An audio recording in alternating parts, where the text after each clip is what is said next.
The flashing red and blue lights lit up my cabin like a crime scene. Karen was grinning ear to ear, shouting to the deputies, "That's him, he's trespassing." My own neighbors stood there waiting to see me cuffed and hauled away. And when the sheriff demanded proof of ownership, I pulled out one piece of paper that froze everyone in their tracks, because it didn't just prove I owned my cabin. It proved I owned the entire county. Axes.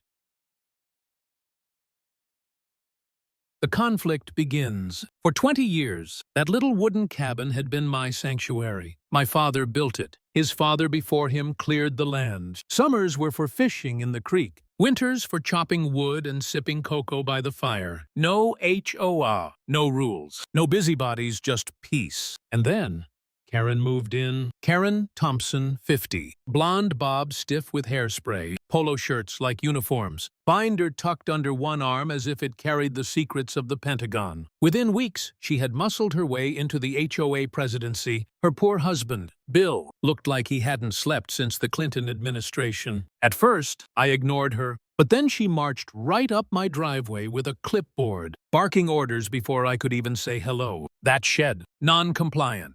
That fence, not approved. Your cabin needs inspection.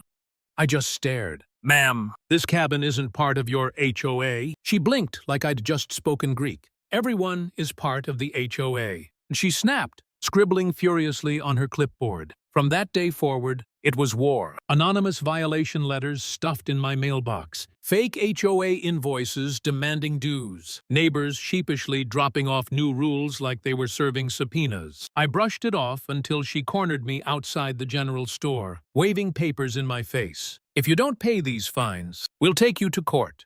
She shouted loud enough for everyone buying milk to hear. I didn't yell back. I didn't even argue. I just shook my head. But inside, I felt the heat rising. Because Karen wasn't satisfied with making my life miserable, she wanted control. The breaking point came one Friday night. I came back from fishing and found 3 HOA members in my driveway taking pictures of my cabin like they were about to list it for sale. They told me the HOA had voted to reclaim my property for unpaid dues. I laughed. Actually, laughed out loud. "You can't reclaim what you don't own," I said. They didn't like that answer. The next morning, a note was shoved under my door. "Vacate the premises within 24 hours, or the HOA will call the authorities."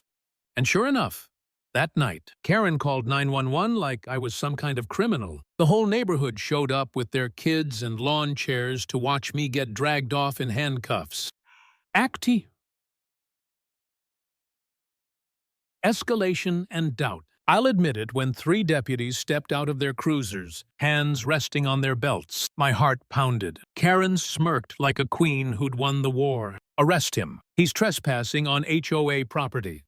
The deputies turned their flashlights on me. The crowd held its breath. Even the kids peeked out from behind their parents' legs. And that's when I reached into my jacket pocket. I didn't pull out my license. I didn't pull out a deed. I pulled out something bigger. The deputy's flashlight hit the paper. His eyes widened. "Sir," he muttered, "is this real?" I nodded once. Karen's smirk died on her lips, because in my hand wasn't just proof I owned my cabin.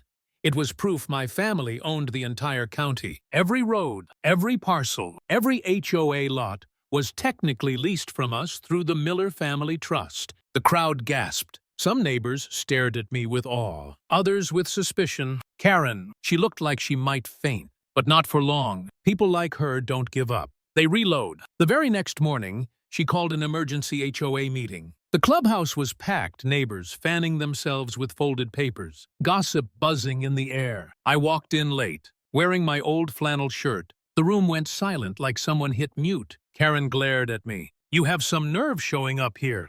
She snapped. I just smiled. "It's my land. Thought I'd visit." That's when the county surveyor, Ellen Reyes, stepped in with a thick folder. "I've reviewed the records," she said, "and I can confirm Jack Miller's family owns the underlying land." The room exploded, but Karen wasn't finished. She lunged across the front table, slapped the folder out of Ellen's hands, and yanked the fire alarm. The bell shrieked. People jumped to their feet. Folding chairs scraped like a stampede. Emergency powers. Board members vote now to condemn his cabin.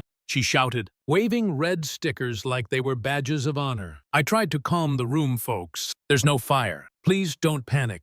But Karen shouted over me, her face twisted with rage. And that's when doubt crept in. That night, sitting alone on my broken porch, I wondered if I was the fool here. Maybe selling out, walking away, would be easier. Was it worth it to fight one woman obsessed with rules, when the whole neighborhood seemed ready to follow her? For a moment, I felt beaten, powerless, like my father's legacy was slipping through my hands. But then I remembered his words. Land isn't power, son, it's responsibility.